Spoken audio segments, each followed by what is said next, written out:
आप सभी श्रोता मित्रों को हार्दिक नमस्कार। प्रस्तुत है शिवानी जी द्वारा लिखित कहानी जिलाधीश। जिलाधीश ने अपनी नाजुक कलाई की कोका कोला रंग की चूड़ियों को देखा, फिर बाईं कलाई पर बंधी मर्दानी घड़ी को। बुद्धि प्रदीप्त आंखों पर धूप का फैंटम चश्मा था, किंतु सुचिक्कन ललाट पर थी तिलकाकार बिंदी। उसकी सर्वथा नवीन स्किन हेड सज्जा से चेहरा किसी उद्दंड किशोर का सा ही लगने लगा था। कैसा अर्ध नारीश्वर का सा चोला रंग लिया था उसने। पहली बार श्री जिलाधीश महोदय के नाम से संबोधित पत्र को पढ़कर वह भन्ना गई थी। बड़े रोबीले स्वर में स्टेनो से उसने पूछा था, क्या जिलाधीश का कोई स्त्रीलिंग है ही नहीं? प्रश्न पूछते ही छोकरे स्टेनो का सकपकाना और यत्न से दबाई जा रही हंसी को देखकर उसे सहसा अपने प्रश्न की मूर्खता का भास हो आया था और बड़े चातुर्य से उसने प्रसंग बदल दिया। उसी दिन से बिना तर्क वितर्क के उसने वह कर्ण कटु संबोधन ग्रहण कर लिया था। वैसे यह पद उसे बड़े कड़े संघर्ष के पश्चात ही मिला था।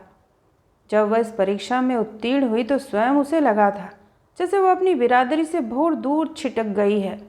उन दिनों विवाह निमंत्रणों या उत्सवों में जाना उसने एक प्रकार से छोड़ ही दिया था। एमए कर लिया है ना तुम्हारी बिटिया ने, अब क्या कर रही है? क्या कहीं बात पक्की हुई? नारी समाज की यही मीठी सहानुभूति उसे कड़वी लगने लगती। उसके रिश्ते की बात कहीं पक्की हुई हो या नहीं, उनके सिर में भला क्यों दर्द हो रहा है? वो बुरी तरह बौखला जाती। यही रिश्ते वाली बात तो उसकी दुखती रग थी। कौन सा घर वर ऐसा बचा था जहाँ रिश्ते की बात नहीं चली? किंतु किसी लड़के को उसका निम्न मध्यम वर्गीय परिवार नहीं रुचता तो कोई उसकी असाधारण प्रतिभा से सहम जाता। आज उसके लिए एक से एक समृद्ध गृहों के प्रस्ताव आने लगे थे, पर अब वह 5 वर्ष पूर्व की सुमन नहीं थी। वह तो जैसे माँ के गर्भ से ही राजदंड लेकर जन्मी थी। सचमुच ही असाधारण थी वह लड़की। सचिवालय का वेदाध्ययन कर अब वह जिस जिले की बागडोर संभालने पहुंची थी, वह कुख्यात जिला एक नहीं अनेक जिलाधीशों का सिर दर्द रह चुका था। दिन दहाड़े निरीह राहगीरों को छुरा भोंकना, साइकिल सवारों की साइकिल घड़ी लूटना, किसी किशोरी का अपहरण तो वहाँ के निवासियों के लिए नित्य का दाल भात था। अभी अभी एक ऐसी अशोभनीय घटना ने उस मर्दानी जिलाधीश के वर्षों पूर्व लाल पड़ना भूल गए कपोलों को फिर से लाल कर दिया था। जिले के एक प्रसिद्ध आड़ती का जवान बेटा दुकान बंद कर दिन डूबे घर लौट रहा था। जिले के उसी कुख्यात गिरोह ने उसके नाड़े में बंधे बटुए को कस्टम के चतुर व्यापारियों के से तृतीय नेत्र से देख लिया। मेरे बाप को भी नहीं पता था सरकार कि तिजोरी खाली कर नाड़े के नेफे में घर ले जाता हूँ। दोनों हाथों से नाड़ेहीन शिथिल पजामे को समेटता वह मूर्ख उसके सम्मुख खड़ा हो लड़कियों की भांति हिचकियाँ ले लेकर रोने लगा और बेचारी सुमन अप्रस्तुत होकर बगलें झांकने लगी थी। वह अकेली भी होती तो शायद परिस्थिति ऐसी हास्यास्पद नहीं लगती, किंतु उस दिन बरामदे में ही संयोजित एक महत्वपूर्ण गोष्ठी में उलझी थी। जिले की बढ़ती अनुशासनहीनता पर ही विचार विमर्श चल रहा था। गोष्ठी में उस दिन सबसे अधिक बिदकने वाला घोड़ा भी उपस्थित था। उसकी उपस्थिति में उस आकस्मिक वज्रपात के लिए सुमन प्रस्तुत नहीं थी। सहृदया हाकिम को अपनी दुर्दशा का दुखड़ा सुनाकर छोटा सेठ चला गया था, किंतु गोष्ठी का वातावरण बोझिल हो उठा। जिले भर में भला कौन नहीं जानता था कि उस गिरोह का मुखिया कौन है, और वही मुखिया तो उस गोष्ठी में निडर बैठा दहाड़ रहा था। न उसे शासन का भय था न ईश्वर का। क्या उसकी महत्वाकांक्षा ही किसी विकृत कुंठा का रूप ले चुकी थी? चेहरा कैसा बांका था, किंतु आचरण ढालू ललाट पर चंद्र बिंदु सा घाव का निशान उसके चिबुक पर पड़ते गढ़े से मेल खाता था। पतली मूछों को वह निश्चय ही बड़े यत्न से संवारा करता होगा। जमींदार पिता ने अपने इस पुत्र को बड़े यत्न से पढ़ाया था। विलास के वातावरण से उसे यथासंभव दूर रखने की भी चेष्टा की थी, किंतु स्वभाव से ही रसिक पुत्र को वे साध नहीं पाए। आज वह विरोधी दल का एक ऐसा निर्लज्ज नेता था जो किसी भी महानेता को थर थर कपा सकता था। एक बार एक प्रतिष्ठित प्रसिद्ध समाज सेविका का चीर उसने उसी के अभिनंदन समारोह में दुशासन बनकर खींच लिया तो सुमन भी सहम गई थी। बात तथ्यहीन नहीं कही थी रणधीर सिंह ने। उजली रेशमी साड़ी और चंदन के धवल तिलक की भव्यता क्या समाज सेविका के कलुष को छिपा सकती थी?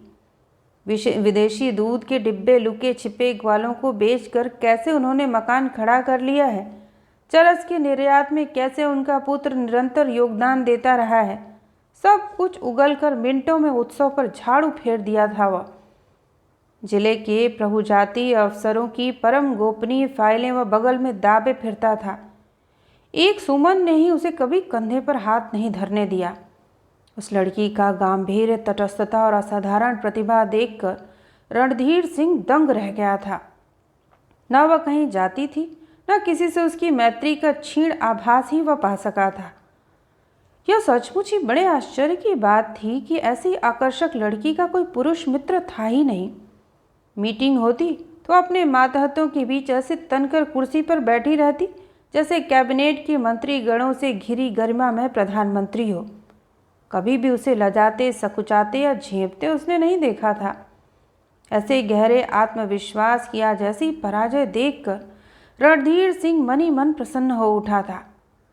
अब देख लिया ना आपने, वह कहने लगा, आज महीना भर भी नहीं हुआ, भीखू कोली की जवान बिटिया की इज्जत ही नहीं उतारी, लाश को कुएं में डाल गए बदमाश, फिर चलती ट्रेन में गवाही देने जा रहे चंद्र प्रकाश को गोली मार दी। क्या कर लिया आपने? आपके नपुंसक शासन की यही निर्वीर्यता तो अपराधी को उकसाती है। आप लोगों की यही शिथिल ब्यूरोक्रेसी आज तो देश की दुखती दाढ़ है। आवश्यकता है किसी ऐसे कठोर व्यक्ति की जो उसे झटके से उखाड़ फेंक दे। क्षमा करें मिस श्रीवास्तव, पर जब तक आप लोग कर्तव्यों की उपेक्षा कर अधिकारों के पीछे भागते फिरेंगे, अनुशासनहीनता का अंत नहीं हो सकता। एक चतुर विदेशी उद्योगपति हैजर्ड आप लोगों की खुली पुस्तक सा ही बाँच गया था। जानती हैं उसने क्या लिखा था? फिर वह बड़ी अशिष्टता से सिगरेट फूंकता सुमन की ओर झुककर कहने लगा, वह लिखता है कि लॉर्ड कर्जन के शासनकाल से आज तक की सरकारी फाइलों को देखकर मैं आश्चर्यचकित रह गया हूँ। तब और अब की शासकीय भाषा, मूल विषय की पकड़ और शासन की गतिविधि में एक आकर्षक साम्य है। इतनी बड़ी चोट कर गया फिरंगी, पर हम नहीं बदले। अब आप ही बताइए मिस श्रीवास्तव, ऐसी गोष्ठियाँ, सेमिनार क्या केवल खिलवाड़ मात्र नहीं रह गई हैं? एक एक बिस्कुट कुतर, घूंट भर कॉफ़ी घुटक हम कद्दू में कौन सा तीर मार देते हैं। मुझे आज्ञा दे, मैं ज़रा बाहर जा रहा हूँ। कोई कुछ कहता इससे पूर्व ही अपना ऊंचा धड़ और ऊंचा सीना ताने वह सर्र से निकल गया, पर वह अपना उतरा चेहरा झुकाए चुपचाप बैठी रही। बड़ा उज्जड है साहब यह, अयोध्या प्रसाद जी ने चुप्पी तोड़कर कहा। किसी महिला के सम्मुख कैसे बोलना चाहिए यह भी नहीं सीख सका। हम सबकी ओर से उस छोकरी की बकवास के लिए क्षमा करें मिस श्रीवास्तव। क्षमा कैसी? उन्हें विदा देती सुमन बड़ी स्वाभाविकता से मुस्करा उठी थी। उसे भला कौन नहीं जानता। ठीक ही तो कह रही थी वह, किंतु विरोधी दल के उस बिना ताज के बादशाह को न्योते बिना भी तो किसी की सरकारी पंगत की कुशल नहीं थी। वह क्या इतना नगण्य था कि उसे वह न बुलाती? कौन सा विधेयक संसद के समक्ष विचाराधीन है, असेंबली में पूछे गए किस नंगे प्रश्न की आतिशबाजी विरोधी को झुलसा सकती है, वह यह सब जानता था। फिर वह दल बदलने में शायद अपनी कमीज़ बदलने से भी कम समय लेता था। इसी से उसका मूल्य इधर अचानक बढ़ गया था। अपने ज़मींदार प्रासाद में वह एकदम अकेला रहता था। पास ही उसका विराट फार्म था और कुछ लोगों का तो कहना था कि उसका वही फार्म ज़िले के दस्यु दल का भिंड मुरैना है। एक बार उसने ज़िले के उच्च अधिकारियों को सहभोज पर निमंत्रित किया तो सुमन उसकी प्रासाद का वैभव देखकर चकरा गई थी। किसी रियासती महल शाही दरबार हॉल अपने आदमकद आईनों में अतिथियों को उनके 100% प्रतिबिंब दिखाकर सहमा गया। बहुत ऊंची दीवारों पर टंगी जमींदार वंश के पुरखों की सुनहले चौखटों में मढ़ी तस्वीरें, बीच बीच में लगे क्रूर आदमखोरों की तीखी तनी सुनहली मूछें, 12 सिंगों के दर्जनों मुंड और उन सब के बीच जड़ा एक विराट अरना भैंसे का महिषासुर सा मुख। सुमन उन्हें बार बार देखती जा रही थी कि वह हंसकर उसे एक एक का इतिहास बतलाने लगा था। यह मैंने फला जंगल में मारा था, यह फला जंगल में। असल में शिकार ही मेरी एकमात्र हॉबी है, कभी चलिए ना आप। सुमन ने हंसकर बात टाल दी थी। शिकार को, और वो भी उसके साथ। उस भोज के पश्चात उस उद्दंड युवक ने 2-3 बार और भी सुमन की ओर मैत्री का हाथ बढ़ाया था, किंतु 5 वर्ष की नौकरी ने सुमन को बहुत कुछ सिखा दिया था। बचपन में पढ़ी कम इनटू माई पार्लर कविता का अर्थ वह अब समझती थी, किंतु इतने दिनों की तटस्थता से बना उसका गंभीर दुर्ग आज जैसा ढेर हो गया था। निश्चय ही आज गोष्ठी के सदस्य अपनी अपनी पत्नियों से हंस हंस कर बतला रहे होंगे कि बिना नाड़े का पजामा हाथ में समेटे कैसे वह सेठ सुमन के बंगले में चला आया था। क्या वह मूर्ख आने से पहले कहीं से एक नाड़ा नहीं जुटा पाया था? और भला पुलिस स्टेशन न जाकर वहां आया ही क्यों? अपमान की वेदना से स्याह पड़ गए चेहरे को उसने दर्पण में देखा और स्वयं ही आंखें डबडबा आईं। कभी कभी उसे लगता था जैसे इतने बड़े संसार में वह एकदम अकेली है। मौसी की सीख उसे ऐसे ही क्षणों में रुला जाती। आत्मियों में अब एक वही तो रह गई थी। पिछली बार आई तो कितना गिड़गिड़ाई थी, सुमन इस पर तेरे लिए हीरा लड़का ढूंढ कर लाई हूँ, है दुहेजू पर लाखों का बिजनेस करता है, आरा के समृद्ध कायस्थ परिवार का इकलौता बेटा है। क्या कहती हो मौसी? अब बूढ़े तोते को राम राम पढ़वाओगी क्या? जानती हो मैं कितने साल की हूँ? कौन कहता है तू बूढ़ी है? कोई 19 से ज़्यादा की बता दे तुझे तो अपनी नाक कटा लूँ। अरे मौसी मेरी कलेक्टरी। हंसती हंसती जानबूझकर उन्हें छेड़ने लगी थी। अरे भाड़ में जाए तेरी कलेक्टरी। हम औरतों की ज़िंदगी एक रेलगाड़ी है बिटिया। समय रहते ही जिसने रिजर्वेशन करवा लिया वह तो आराम से पैर फैलाए यात्रा कर लेगी, और जो तू जैसी धींगड़ी ठीक गाड़ी छूटने पर पहुंची तो उसे स्टेशन छोड़ती गाड़ी के किसी भी डिब्बे में घुसपैठ करनी होगी। सेकेंड थर्ड जो भी डिब्बा हाथ लगे, हो सकता है बैठने की जगह भी ना मिले। खड़ी खड़ी ही सफ़र कब तक करेगी सुमन? मौसी ने बड़े लाड़ से उसकी पीठ पर हाथ फेरा था। ये कैसी लड़की थी तू, छूने से भी मैली लगती थी। अब मुँह मर्दों के साथ काम करते करते क्या गत बना ली है अपनी।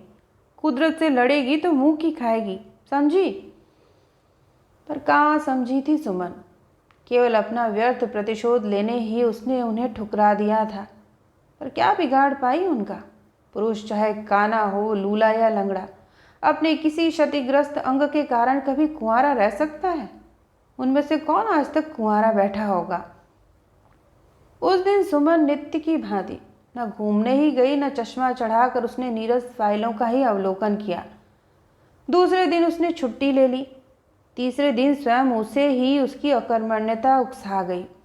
बहुत दिनों से एक तहसील का दौरा अधूरा पड़ा था, क्यों न उसे निपटा ले। कई बार उसे उस तहसील की कुव्यवस्था संबंधी गुमनाम पत्र आ चुके थे। नित्य वह सरकारी गाड़ी पर ही दौरे पर निकलती थी। साथ में रहती थी पूरी सरकारी कुमुक, स्टेनो, अर्दली और एकाध मुसाहिब। उस तहसील का मार्ग बीहड़ दुर्गम होने पर भी सुमन को बेहद पसंद था। आज वह अपनी गाड़ी लेकर अकेली ही जाएगी। अचानक पहुंचकर ही अकर्मण्य तहसीलदार को पुरुषोचित क्रोध से झकझोरना होगा। वह दौरे पर जा रही है, कल शाम तक लौटेगी। वह किसी और से न कहे। यह सब हिदायतें अपने नौकर को देकर वह चली तो प्रगल्भ संध्या का अवसान भी नहीं हुआ था। हल्की हवा से सुमन के कटे केश फहराने लगे। उसने गाड़ी रोक कर स्कार्फ बांध लिया। साड़ी वह बहुत कम पहनती थी, जीन्स या फिर बेल बॉटम। आज तंग काले जीन्स पर था गहरा नारंगी कुर्ता। कंठ में थी रुद्राक्ष की माला और चेहरे से भी बड़ा गोगो चश्मा। कौन कहेगा वह जिलाधीश्वरी है? लगता था किसी व्यवसायी योगी राज की विदेशी चेली चली आ रही है। सुहावने मार्ग की अनोखी बेलबूटाकारी को आंखों ही आंखों में पीती चली जा रही थी। गंगा की लहरों का सामीप्य, दूसरी ओर फैले लहलहाते हरे खेत और खेतों के कुओं पर बारी बारी से एक दूसरे पर लुढ़कती जल की फुहारें, बरसाती रहट में बंधी मिट्टी की हांडियाँ। निगोड़े रणधीर सिंह का फार्म भी तो कहीं इसी मार्ग में पड़ता था, और कहीं कुओं से किसी एक से मिली थी भिखू कोली की जवान बेटी की लाश। अचानक एक धक्के के साथ सुमन की गाड़ी रुक गई। बार बार चलाए जाने पर भी गाड़ी अचल खड़ी रही तो वह नीचे उतरी। ऐसा तो पहले कभी नहीं हुआ था। एक दो बार परिक्रमा कर उसने अनाड़ी हाथों से गाड़ी के अंजर पंजर ठकठका लिए, किंतु नाड़ी हाथ में नहीं आई। दिन डूबने लगा था। एक ओर था तीव्र धारा में बहती गंगा का चौड़ा पाट और दूसरी ओर थी गहन वन की हृदय भेदी निस्सीम शून्यता। एक ही उपाय था, गाड़ी वहीं छोड़कर पैदल ही अब उसे किसी बस्ती का संधान करना होगा। जेब की रिवॉल्वर को हाथ से छूकर वह आश्वस्त होने को मुड़ी ही थी कि उस अरण्य में घुंघरू से खनके वह जंगली खरही सी ही चौकन्नी होकर सुनने लगी। निश्चय उसके कान बज रहे थे। इस जंगल में भला घुंघरू कैसे बज सकते थे? उसने फिर कदम उठाया ही था कि घुंघरू का स्वर स्पष्ट हो उठा। एक धीमी सी रोशनी टिमटिमाई और उसने देखा घुंघरू छमछमाता एक इक्का चला आ रहा है। अदलेटा गाड़ीवान बड़ी अलमस्ती से गाता चला आ रहा था। सुमन अब तक अकेली खड़ी होकर भयभीत नहीं हुई थी। उस मस्त गाड़ीवान के उल्लसित कंठ स्वर से कांप उठी। गाड़ीवान ने सिर और गर्दन को शायद किसी कपड़े से लपेट लिया था। यही नहीं, होठों को भी सौराष्ट्र के बहारवटियों के अंदाज में लपेट वह और भी भयावह बन गया था। गाड़ी को देखते उसने लगाम खींचकर इक्का रोक दिया। पहले शायद वह सुमन को देख नहीं पाया, फिर पहचानते उसने चेहरे पर बंधा कपड़ा खोल दिया। अरे बाप, यहाँ इतनी रात को क्या कर रही हैं? ड्राइवर नहीं है क्या?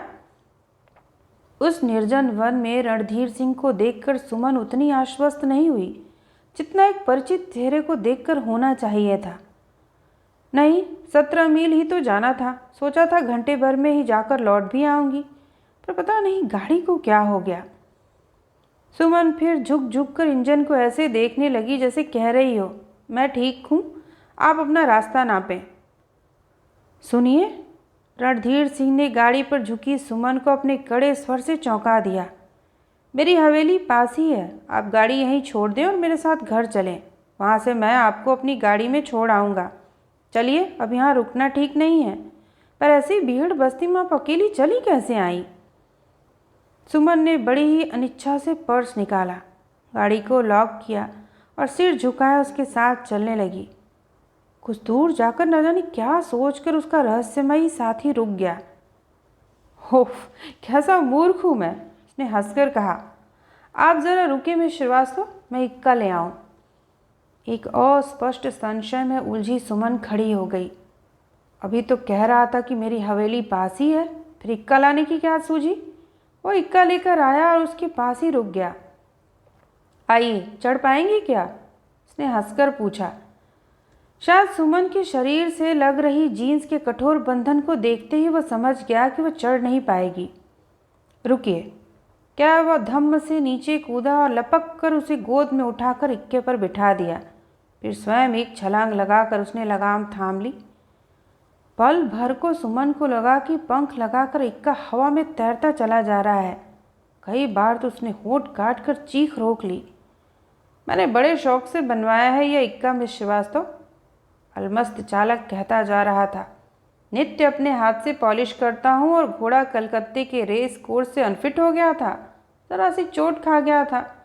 मैं इसी से अब अपने रेस कोर्स में दौड़ाता हूँ। क्यों बेटा पवन, है ना? वहाँ इसका नाम था एरो। जीतने पर एक से एक सुंदरी मेम साहब लोग इसे गलबहियों से घेर कर तस्वीरें उतरवाती थीं। इसी से बहुत दिनों बाद एक सुंदरी मेम साहब पाकर कैसा भरपेट भागा जा रहा है। आदत से लाचार है रसिया। देखिए ना, आपकी फिएट भी इसके सामने हार गई। पवन सचमुच ही पवन बनता चला जा रहा था। कई बार उबड़ खाबड़ सड़क के कंकड़ों पर फिसलता इक्का ऐसे झंझना उठता, लगता अभी अभी सवारी समेत औंधा होकर लुढ़क जाएगा। बार बार चालक की पीठ पर विवशता से लुढ़क जाती और उसके कंधे वह पकड़ लेती। कसकर मेरी पीठ पकड़ लीजिए मिस श्रीवास्तव, ये पवन है बड़े नक्शेबाज। जब तक चाबुक मार मार कर तेज न भगाए जाएं, काबू में नहीं आते। और वह तड़ा तड़ चाबुक लपलपाता इक्के की गति को और भी तीव्र कर देता। लगता था उस भयावह यात्रा का कभी अंत ही नहीं होगा। न कहीं एक बस्ती थी, न दिए का प्रकाश। 2 बजे रात को भला किस घर में दिया टिमटिमा सकता था। अचानक लगाम खींचकर चालक ने इक्का रोक दिया। सुमन भय त्रस्त दृष्टि से इधर उधर देखने लगी। यह तो उससे भी गहन वन की गहराई में डूबने लगी थी। वह सोचती ही रही, उतरूं या बैठी रहूं। मुस्कुराकर रणधीर सिंह उसके पास आकर खड़ा हो गया। क्यों, उतरेंगी नहीं क्या? बिना उसके उत्तर की प्रतीक्षा किए उसने एक बार फिर उसे कागज के फूल सा ही फक से उठा लिया, पर इस बार उसने उसे जमीन पर नहीं उतारा। पुरुष के पसीने की अजनबी गंध के अनभ्यस्त नथनों का कौमार्य सहम उठा। या उसी के मन का वहम था, या सचमुच ही वह दुस्साहसी मतवाला गाड़ीवान उसे अपने से चिपटाए चला जा रहा था। नौ चाहने पर भी कलेजे की धड़कन नन्हे उभार को छेदती दूसरे कलेजे पर बजने लगी, जैसे जेब घड़ी हो। वह दोनों पैर छटपटाकर नीचे उतरने की चेष्टा करने लगी।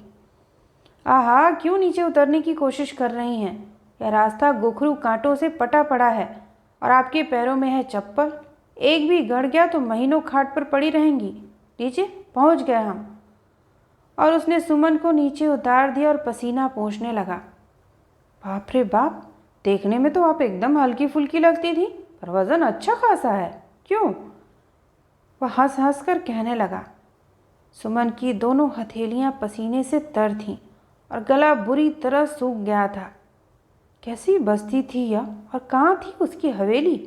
अंधेरे में हाथ को हाथ नहीं सूझ रहा था। कांपते हाथ को उसने जीन्स की जेब में डाला और उसे लगा वो वहीं गिर पड़ेगी। जेब खाली थी। तब क्या किसी जेब कतरे की दक्षता से उसने रिवॉल्वर पार कर ली थी? क्यों मिस्टर श्रीवास्तव, क्या बात है? कुछ गिर गया क्या? देखूं? कहता वह अपना खुरदरा कपोल एकदम सुमन के चेहरे के पास ले आया। सिहर कर वह पीछे हटी और छत्र से छाए एक भीम वट वृक्ष की जटाओं से उलझ कर रह गई। उसने पहले उसकी नन्ही घड़ी टटोल कर उतार ली, फिर वह हृदयहीन दस्यु उसके कंठ में पड़ी पतली चेन को जानबूझकर ही बड़ी विलंबित गति से ऐसे खोलने लगा जैसे उसके कंठ में पुष्पहार पहना रहा हो। सुमन प्रस्तर मूर्ति सी अचल खड़ी थी। घटनाओं का आकस्मिक तनाव कोहरे सहे उसकी चेतना पर छा गया।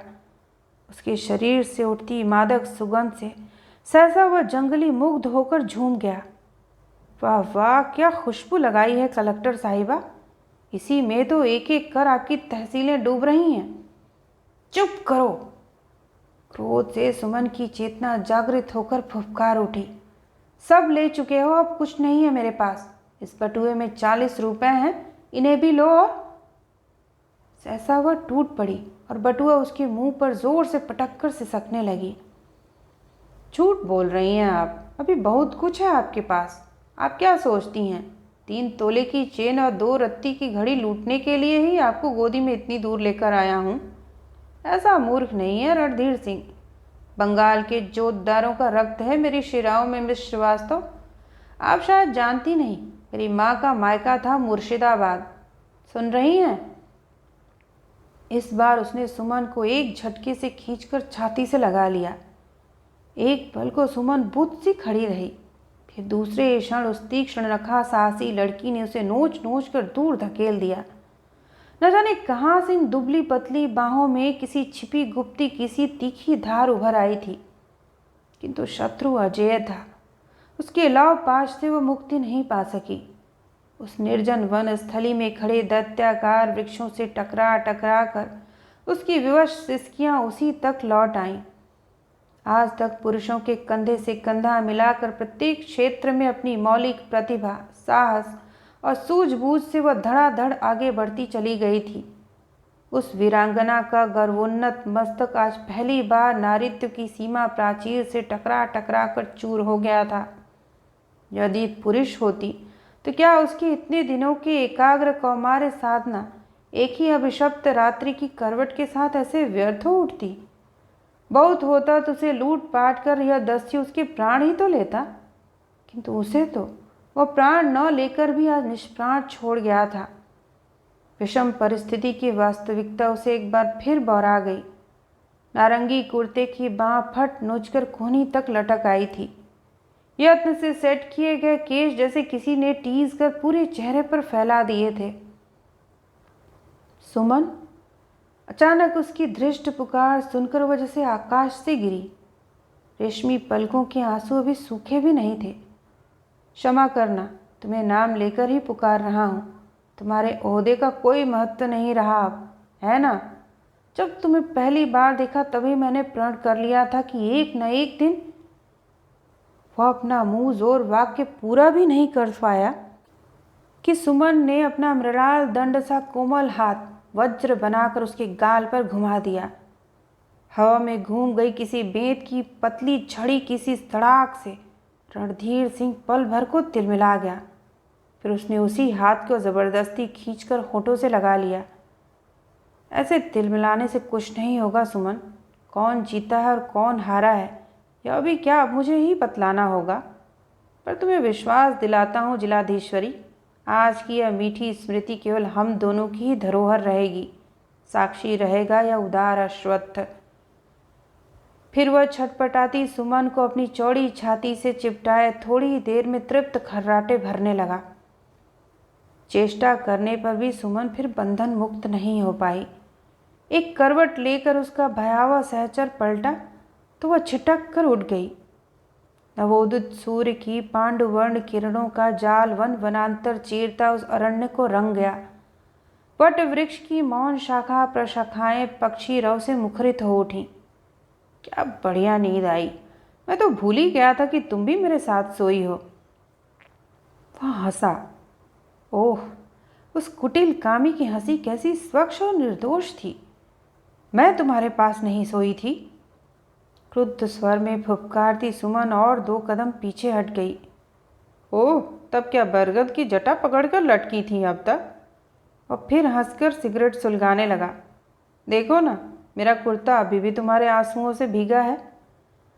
अपने मलमल के कुर्ते को उसने सामान्य रूप से उठाकर दिखाया और खुले बटनों के बीच उस लोमश छाती को देखकर सुमन फिर कांप गई। लगता है बहुत नाराज़ हो। क्यों? चलो चलो, तुम्हारी तहसील तक पहुंचा दूं। कह देंगे रास्ते में कलेक्टर साहिबा की गाड़ी खराब हो गई थी। वो तो अच्छा हुआ, फार्म से गल्ला ट्रक पर लदवा कर मैं लौट रहा था। वह फिर बड़े उल्लसित स्वर में सीटी बजाने लगा। चलते चलते वह अचानक मुड़ा और उसके पीछे सिर झुकाए किसी मंत्रपूर्ण डोरी में बंधी सी सुमन चली आ रही थी। सुमन! खिलवाड़ कर रहे आनंदी चेहरे की एक एक रेखा सहसा बदल गई। पलट कर उसने सुमन के दोनों हाथ थामे तो पकड़ में रात्रि की कठोरता नहीं थी, जैसे उसे फूल की छड़ी से छू रहा था। वह भीखू कोली की हत्या में मेरे दल का हाथ नहीं था। कहीं तुम यह मत सोचना कि मैं इन जंगलों में यही सब करता फिरता हूँ। तुम्हें विश्वास दिलाता हूँ सुमन, किसी नारी का स्पर्श भी मैंने आज तक नहीं किया था। मैंने तुम्हें घर पहुंचाने का आश्वासन दिया था, उसके पीछे किसी छल कपट का पाखंड नहीं था। पर वह टिटनेस की रोगिणी की ही भांति ऐठी सुमन के बिखरे बालों पर हाथ फेर कर एक क्षण चुप रह गया। तुम्हारी उदासीनता ने ही मुझे ढीठ बना दिया था। मीटिंग होती तो तुम जानबूझकर ही मुझे अपनी तटस्थता से पागल बना देती, किंतु तुम्हारे खोखले अभिनय को मैंने पकड़ लिया था। कई बार तुम्हारी लुका छिपी में मुग्ध दृष्टि का मुख आह्वान में पा चुका था। सच कहो सुमन।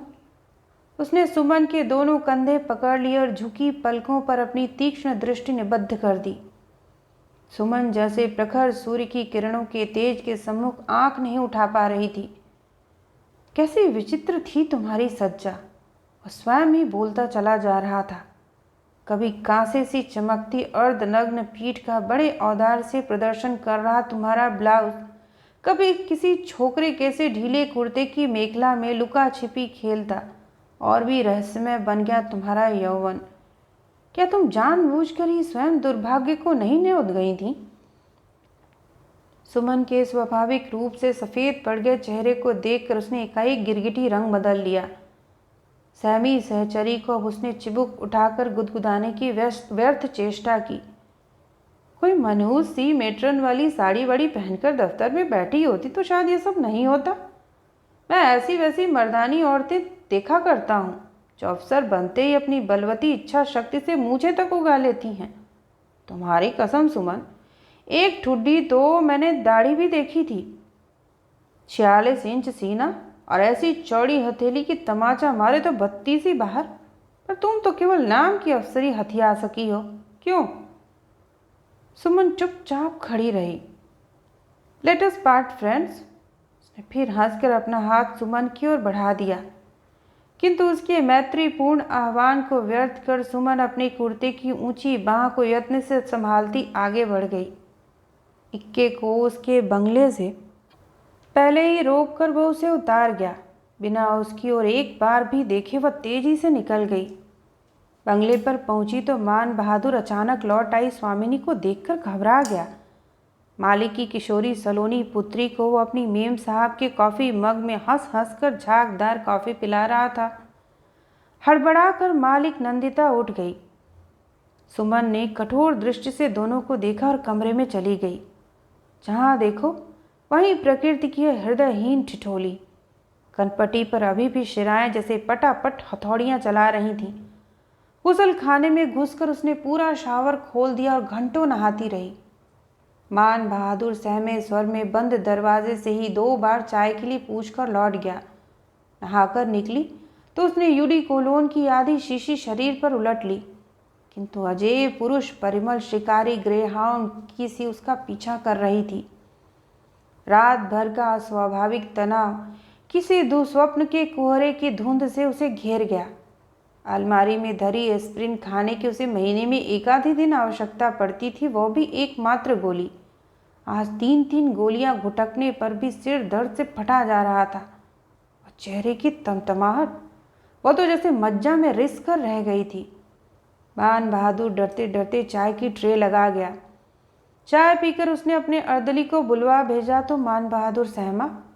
निश्चय ही अब मेम साहब उसे कान पकड़कर बंगले से बाहर करने अर्दली को बुलवा रही थी, किंतु सुमन ने ठंडे स्वर में उसे अर्दली के साथ जीप लेकर अपनी गाड़ी ले आने का आदेश दिया और कहा, आज मेरी तबीयत ठीक नहीं है बहादुर, मैं खाना नहीं खाऊंगी।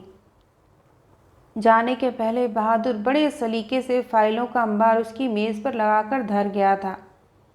दौरे से लौटने पर वह नित्य ही अपने बेडरूम में ही दिन भर का जमा हो गया काम निपटाया करती थी, पर आज उसे स्मृति विभ्रम हो गया था। क्या वो कभी फाइलें भी देखती होगी? रात भर वो बेचैन करवटें बदलती रही। क्या पता वह दुस्साहसी उसे जीवन भर ब्लैकमेल करता फिरे। जिले का एकमात्र समाचार पत्र अपने चौंकाने वाले निम्न रुचि के समाचारों के लिए अत्यंत लोकप्रिय था। लोगों का कहना था कि रणधीर सिंह उस पत्र का संरक्षक है और उसी के माध्यम से जिला शासक वर्ग पर जब चाहे तब पिच से थूक सकता है। क्या पता कल के प्रातःकालीन संस्करण में जिलाधीश के अपहरण का समाचार चूरन चटनी के साथ परिवेशित हो। फिर गुणी संपादक क्या केवल अपहरण का ही समाचार छापकर संतुष्ट होगा? सारी रात वह कमरे में चहलकदमी करती रही। थक कर चूर हो आराम कुर्सी पर बैठी तो पल भर को आंखें लग गईं। एक झपकी भी पूरी नहीं हुई थी कि अरण्य का सहचर अधूरी झपकी के बीच भी बड़े दुस्साहस से हंसता, बाहें फैलाता उसकी ओर बढ़ाया। एक दबी चीख के साथ वो उठ बैठी और फिर टहलने लगी। दूसरे दिन नहा धोकर ही वह फाइलों में जुट गई। उस दुस्वप्न को एक दुस्वप्न की ही व्यर्थता से ग्रहण करना होगा। किसी दुस्सह दुख में भी वह आज तक कभी देर तक मातम नहीं मना सकी थी। पहले उसने फाइलें निपटाईं, फिर आत्मीय स्वजनों को पत्र लिखे। नित्य पंख लगाकर उड़ जाने वाला समय भी आज उसे दुर्दिन के हितैषी मित्र की भांति छोड़कर ही नहीं जा रहा था। ग्राफ लेकर वह सलाइयाँ खटकाने बैठ गई। उस दुरू नॉर्वेजियन नमूने की उलझन में डूबकर उसे फिर कुछ सोचने का अवकाश नहीं रहेगा। किंतु कैसी भूल थी उसकी। पद पद पर उसकी चेतना केवल एक ही व्यक्ति के इर्द गिर्द चक्कर काट रही थी। पत्ता भी खड़कता तो वह भय विस्फारित दृष्टि से इधर उधर देखने लगती। क्या पता वह धड़धड़ाता सीधा कमरे में ही चला आए और उसे बाहों में भर फिर किसी अभेद्य अरण्य को चीरता दौड़ पड़े। लज्जा, विवेक, सौजन्य तो वह शायद जन्मते ही घुट्टी में घोल कर पी गया था, पर वह नहीं आया। एक के बाद एक 7 दिन बीत गए। भय से सहमी सुमन अपना अधूरा दौरा भी पूरा नहीं कर पाई। रात रात भर न सो पाने की कालिमा लाख छिपाए जाने पर भी कुमलाए कपोलों पर फैलने लगी। दोनों सुकुमार कंधों को किसी का अदृश्य हाथ रह रहकर झकझोर उठता और वह कभी बैठी बैठी ही चौंक कर उठ जाती। सबसे दुखदायी था स्वप्न में उस व्यक्ति का अनाधिकार प्रवेश।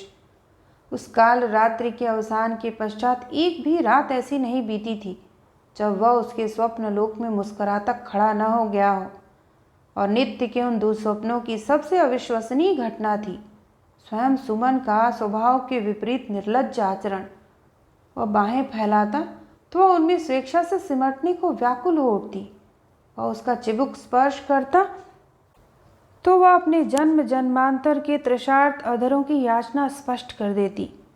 यहाँ तक कि वह विदा मांगकर जाने को तत्पर होता तो वह घुटने टेक कर चेरी बन अपनी दीनहीन विनती चिरौरी से उसका मार्ग अवरुद्ध कर देती। हड़बड़ा कर वह पसीने से तरबतर बिस्तरे पर बैठती, कांपती रहती। छी छी, क्या हो गया था उसे? जिस व्यक्ति ने किसी गुहा मानव के से अपने प्रणय निवेदन से उसे झकझोर दिया था, उसका सर्वनाश करने में जो रंच मात्र भी नहीं झिझका था, उसी के प्रति उसकी छलनामयी अमूर्त चेतना, पुष्प के किस पराग कण में उसके प्रणय का कीट छिपा रह गया। कई बार उसके जी में आया कि वो लंबी छुट्टी लेकर बंबई चली जाए। वहाँ तो ऐसे अनेक मनोवैज्ञानिक मसीहा बसते हैं, क्या पता वे उसकी अंतरात्मा की नाड़ी पकड़कर इस विचित्र रोग का निदान ही कर दें।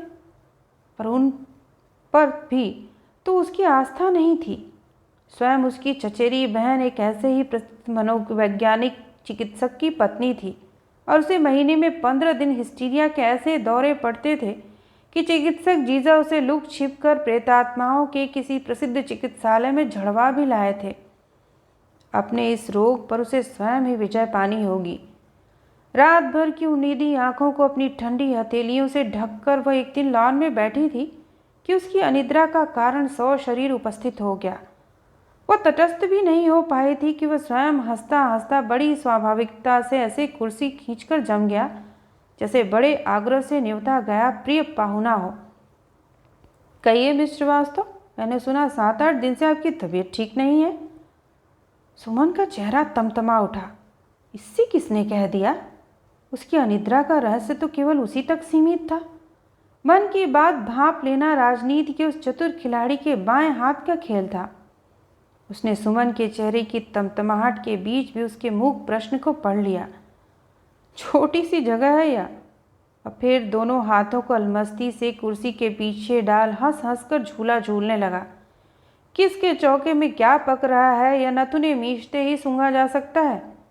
केमिस्ट के यहाँ टूथपेस्ट लेने गया तो देखा आपका चपरासी वेरामून लिए जा रहा है। आप ही बताइए, वेरामून कोई अपच की औषधि तो है नहीं।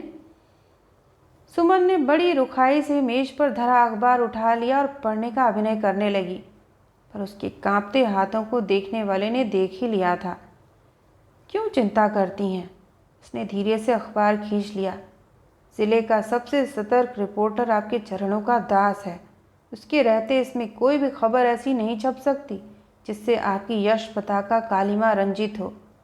सुनिए, चाय कॉफ़ी कुछ नहीं पिलाएंगी क्या? आप जैसे बुद्धिमान अफसर तो हमें सिर आंखों पर लिए फिरते हैं। आपके आतिथ्य में त्रुटि रही तो फिर शायद प्रेस रिपोर्टर उतना उदार न रहे। सुमन ने उसकी दृष्ट याचना सुनकर भी अनसुनी कर दी।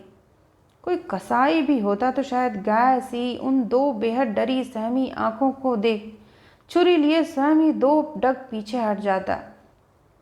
बदिक की तेज शिकार टॉर्च की रोशनी से अंधे बन गए शिकार ने सदे निशाने का ग्रास बनने को स्वयं ही घुटने टेक दिए थे।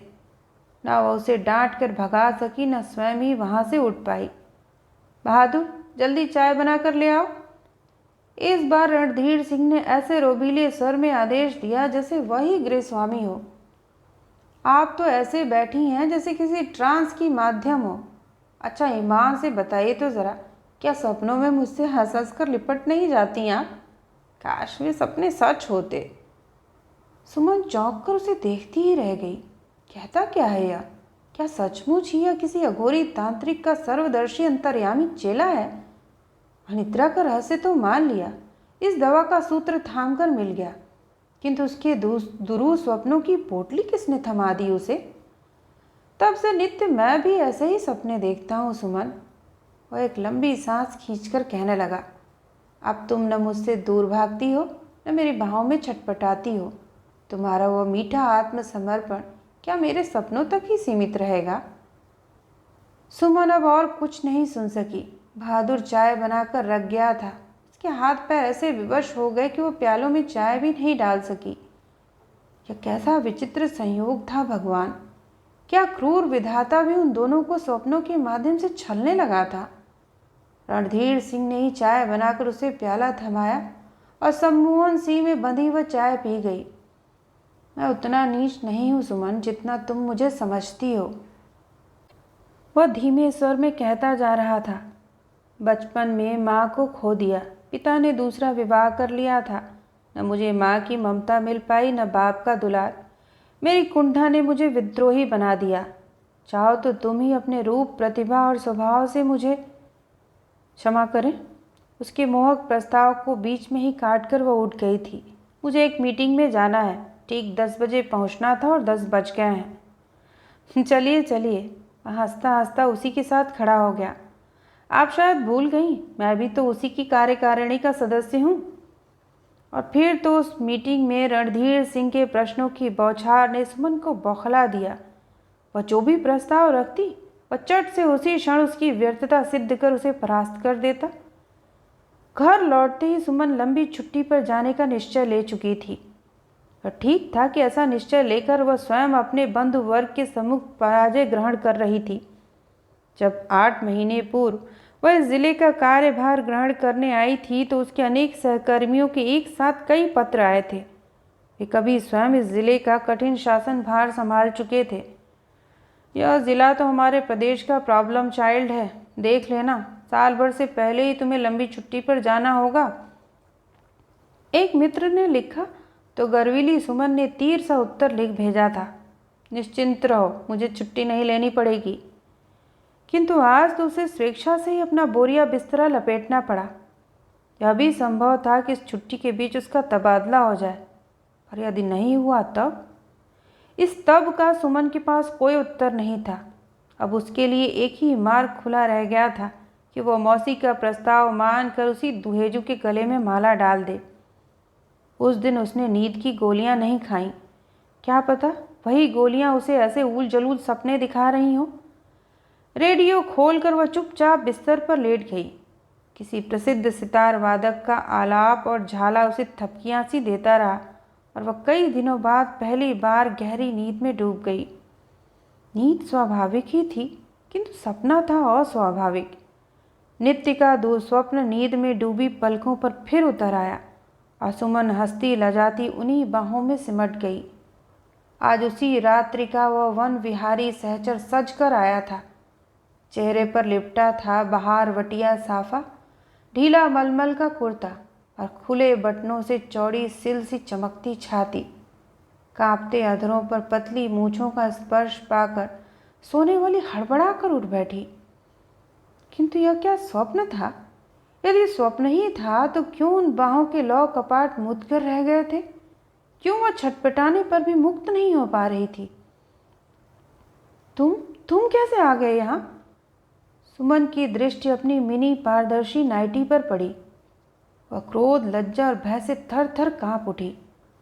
मूर्ख मत बनो, तुम ही ने मुझे बुलाया था। बिखरे बालों को पीछे हटाता उसके कान के पास अपना चेहरा वह ले आया। मैंने? पल पल द्विगुणित हो रहे क्रोध के उफान से पतले होंठ कांप रहे थे। हाँ, उसका स्वर और भी धीमा हो गया। आज तो सोते ही आ गई थी, बार बार मेरा हाथ खींचकर कहती थी, चलो चलो मेरे साथ, फिर भला मैं कैसे नहीं आता। वह शुद्धातुर होंठ सुमन की नाइटी के पास ले आया तो वह कूद कर नीचे उतर आई। कैसे आ गया यह परम दुस्साहसी? बाहर दो दो संगीनधारी तनिक पदचाप का खटका सुनते हाल्ट हाल्ट कहकर नित्य बंगला गुजार देते थे। आज क्या पूरी गारद अफीम खाकर सो गई थी? द्वार पर चिटकनी चढ़ी थी। तब क्या गुसल खाने का नल पकड़कर ही यह चतुर नट कमरे में घुस आया? सुमन, अपने को मत छलो। उस रात के बाद क्या अब तुम किसी दूसरे की बन सकती हो? आओ मेरे पास। ओफ, उसकी नंगी आंखें कहाँ आकर जड़ गई थीं। हड़बड़ाकर सुमन ने चादर लपेट ली। वह फिर हंसा। इसी से कहता हूँ साड़ी पहना करो सुमन। उस उद्दंड की धृष्ट आंखें यत्न से लपेटी गई चादर की जैसे धज्जियां उड़ा रही थीं। आओ सुमन, आओ मेरे पास। उस सजीले प्रणयी का यह कैसा अपूर्व आह्वान था। काश वह कदर और कुत्सित होता। काश उसकी नाक भूंडी चपटी और देह थुलथुली होती। और काश वह चीख चिल्लाकर अपनी गारद को सचेत कर पाती, कह पाती, बंद कर दो इस गुंडे को हवालात में। किंतु गुंडे के घन कुंचित केश सलोने चेहरे पर बिखर गए थे। ललाट के घाव से लेकर चिबुक के गढ़े तक पंचशर्क की तुलिका जादुई रंग की फुहारें छोड़ गई थी। एक छोटे से जिले का जिलाधीश के सम्मुख एक प्रणयोन्मत्त हृदय के मंडलाधीश बनने का प्रश्न था। जानबूझकर ही क्या उस लुभावनी पदोन्नति के सुअवसर को हाथ से निकल जाने दें? इस बार बाहें उसकी ओर बढ़ी तो वह स्वयं सिर झुकाए पलंग की पाटी पर बैठ गई। एक एक कर फिर तो न जाने कितने दिन बीत गए। नित्य ही गारद की आंखों में धूल झोंकी जाने लगी। चपरासी को अब नींद की गोलियां लेने नहीं जाना पड़ता। जिलाधीश के सुशासन का अभय दान पाकर साइकिल सवार बेधड़क रात आधी रात इधर से उधर घूमने लगे। छोटे सेठ फिर नाड़े में अपना बैंक बैलेंस लटकाए घर जाने लगे। किंतु ऐसा उत्कट प्रेम क्या आज तक कभी छिपा है? प्रखर सूर्य की किरणों की भांति इस अभिनव प्रेम का प्रकाश अंधों की आंखें भी चौंधियाने लगा। दोनों एक साथ 2-3 दिन के लिए बाहर भी घूम आए थे और लौटते ही सुमन मौसी को चिट्ठी लिखने बैठ गई थी। ऐसे महत्वपूर्ण पत्रों के पहले कई संस्करण बनकर बिगड़ते हैं। प्रिय मौसी लिख लिख कर उसने 3-4 पन्ने फाड़ दिए। चौथी बार उसने कलम को साध कर लिखा, प्रिय मौसी, मैंने कल विवाह कर लिया है। चौंको मत मौसी, अभी किसी को पता नहीं है। तुम ही हमारी पहली ऐसी आत्मीया हो जिसे हम यह शुभ समाचार दे रहे हैं। विवाह कचहरी में ही हुआ। किससे हुआ, वह कौन है, यह सब देखने पर ही जान लोगी। पर इतना तुम्हें विश्वास दिलाती हूँ, न रूप में ठगी गई हूँ न गुण में। तुमने ठीक ही कहा था मौसी। कुदरत से लड़ेगी तो। वह अपना वाक्य पूरा भी नहीं कर पाई थी कि उसे लगा समस्त ब्रह्मांड उसे गोदी में लिए घूम रहा है। छोटी बड़ी आंतें एक साथ जैसे किसी नागर दोले में घूमती चली जा रही थीं। अधूरी चिट्ठी कलम नीचे पटक कर महिमामयी जिलाधीश ने दोनों हाथों से सिर थाम लिया और वहीं पर वमन करने लगी। तो यह थी शिवानी जी द्वारा लिखित कहानी जिलाधीश। सुनने के लिए आप सभी का धन्यवाद।